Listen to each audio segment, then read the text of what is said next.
Hi everyone, in this video I'll show you how to use Google Vids, Google Workspace's new AI-powered video creation tool that makes it super easy to create professional videos. Start by logging into your Google Workspace account.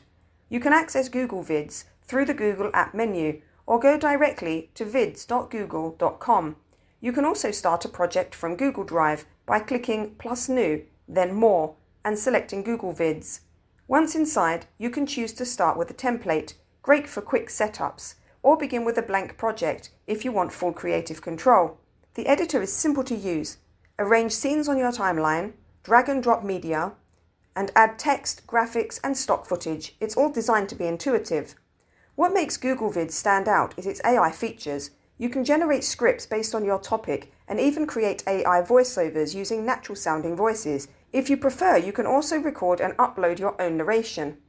When you're ready, you can collaborate with others in real time, just like in docs or slides. Then simply share your video via link, embed it, or export it for platforms like YouTube. And that's how easy it is to create videos with Google Vids. Fast, smart, and no editing experience needed. If you found this video helpful, don't forget to like and subscribe. Thanks for watching.